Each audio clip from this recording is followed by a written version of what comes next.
2014 का इलेक्शन की ओर, जहां नरेंद्र मोदी जी ने बड़े बड़े मंचों से बात कही थी, ना खाऊंगा और ना खाने दूंगा। ये उनका एक पूरा प्रचार का एक मुख्य बिंदु था। और आप सबों ने देखा है कि इस देश का ही नहीं, लेकिन पूरे विश्व का सबसे बड़ा घोटाला, एसबीआई घोटाला, बॉन्ड का जो घोटाला हुआ है, वो आपके सामने आया है। मैं इस मंच से सुप्रीम कोर्ट को मैं बहुत बहुत धन्यवाद देना चाहूंगा। आप सबों ने उसके बारे में लिखा भी है, टेलीविजन पर, सोशल मीडिया पे भी चला। और जो पहली रिपोर्ट आई है उसमें आप सीधा देख सकते हैं, जो कंपनी का पूरा जो कैपिटल है, जिसका पूरी हैसियत है, वो 500 करोड़ रुपए की है, लेकिन चंदा 1200 करोड़ रुपए दे रहे हैं।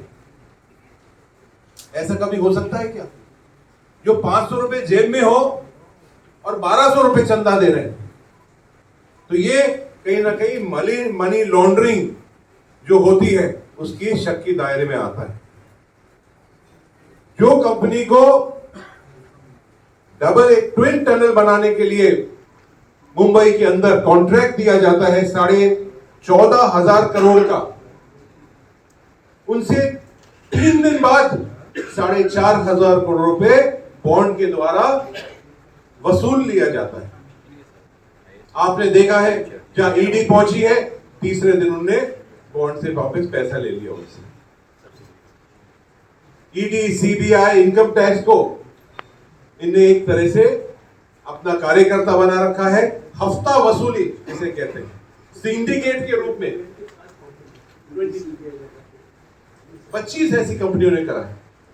ये हफ्ता वसूली कर रहे हैं, सिंडिकेट के रूप में काम कर रहे हैं।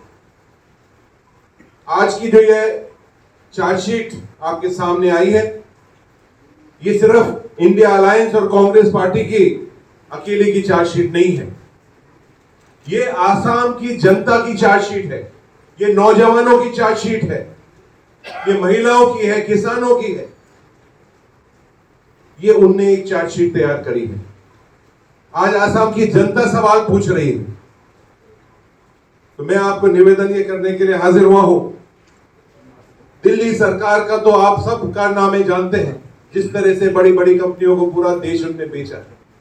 लेकिन उनने तो बेचा ही है, लेकिन उनने अपना सबसे बड़ा नुमाइंदा मुख्यमंत्री हेमंत बिस्वा शर्मा जी को आसाम में लूटने के लिए भेज रखा है।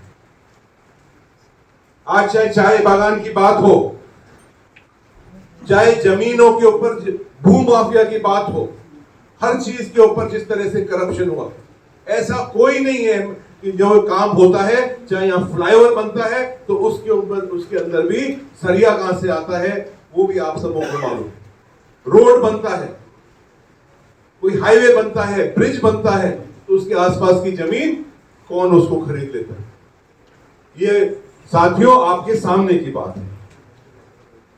और सबसे बड़ी बात तो आप सोचिए कि पूरे देश के अंदर भारतीय जनता पार्टी ने गौ माता को एक बहुत बड़ी गौ माता जरूर प्राचीन समय से एक देश का बहुत उसको पूजनीय मानते हैं, लेकिन भारतीय जनता पार्टी ने जिस तरह से गौ माता को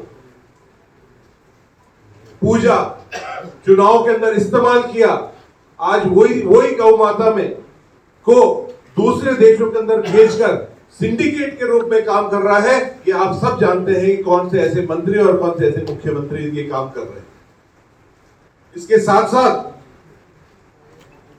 ये भी मैं निवेदन करना चाहूंगा कि आज हमारे बच्चों के लिए, हमारे युवा पीढ़ी के लिए, जो कांग्रेस सरकार ने और जो लंबे समय से डॉक्टर मनमोहन सिंह जी की सरकार ने जिस तरह से स्कूली शिक्षा के ऊपर जो ध्यान दिया था, आज उस विपरीत परिस्थितियों के अंदर 7,000 स्कूलें आसाम के अंदर बंद हो गई।